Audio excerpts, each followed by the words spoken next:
আরেকটা জায়গায় ঐতিহাসিক স্থান আমরা এখানে চলে এসেছি, তা হলো খন্দক।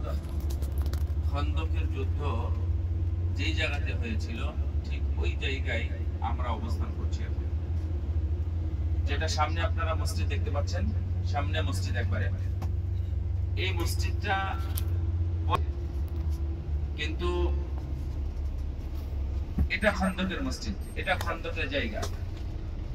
ঐতিহাসিক যুদ্ধ মানে হচ্ছে আমাদের বাংলা ভাষায় আমরা খন্দক বলি, কেউ কোন এলাকায় খাড়ি বলেন, কোন এলাকায় খাল বিল বা খালের মতো যেটা কাটা বলে।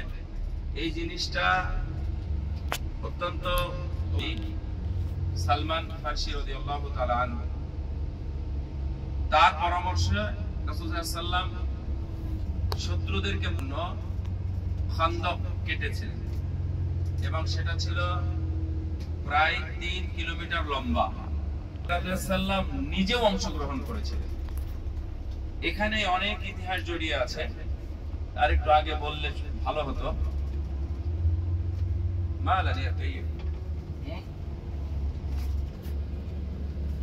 তো রাসূল সাল্লাল্লাহু নিজে মাটি কেটেছেন, বোঝা বহন করেছেন, পেটে তখন তার পাথর বাঁধা ছিল ক্ষুধার যন্ত্রণায়। যখন আমরা মাটি কাটার কামের ফতোয়া নিয়ে সিয়ামকে কাজা করি, আর সিয়াম নয় খাওয়ার সময়ে ক্ষুধার যন্ত্রণা করতে না পেরে রাসূল সাল্লাল্লাহু আলাইহি ওয়াসাল্লাম পাথর বেঁধে রেখেছিলেন যেই কাজের সময়, সেই খন্দক। এই খন্দকটা এখন প্রায় পুরোটাই সম্পন্ন হয়ে গেছে, অর্থাৎ মানে মিটিয়ে দেওয়া হয়েছে।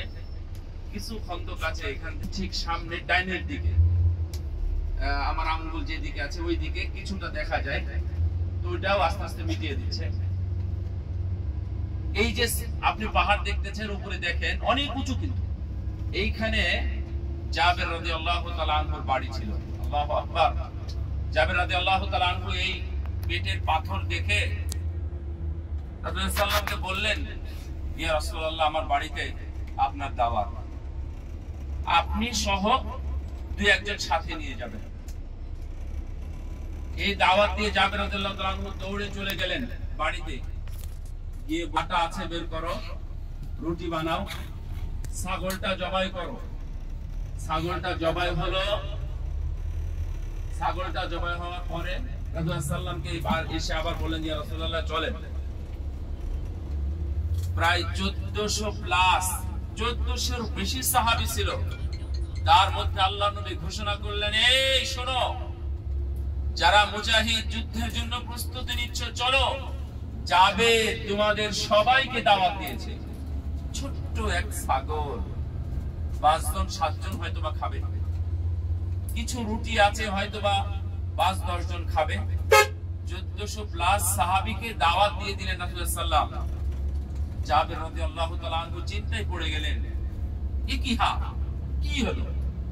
আমি তো আল্লাহর নবীকে দাওয়াত দিয়েছি, দুই একজন সাহাবী হয়তো তারা যাবেন। তো গেলেন। যারা মা বোন আছেন ওরা একটু খেয়াল করেন, গিয়ে তার বউকে আগে বলেছে যে আমি তো আল্লাহর নবীকে ডেকেছি, রুটি বানাতে বলো, আর তুমি ওখান থেকে বিতরণ করতে থাকো। 1400-1400 সাহাবী মন ভরে, হৃদয় ভরে তারা খাওয়া দাওয়া করেছেন। শেষ পর্যন্ত দেখছে ওই রুটি এবং ওই গোশত ঠিক ওই সমানই আছে। সুবহানাল্লাহিল আযীম ওয়া বিহামদিহি, একবারে জীবন্ত, সবার সামনে মুজিজা আল্লাহ রাব্বুল আলামিন দেখিয়ে দিলেন। সম্মানিত হাজী সাহেবগণ, এখান থেকে তাওয়াক্কুল আলাল্লাহ, আল্লাহর প্রতি আমাদের নির্ভরশীলতা অবশ্যই বাড়ানো উচিত।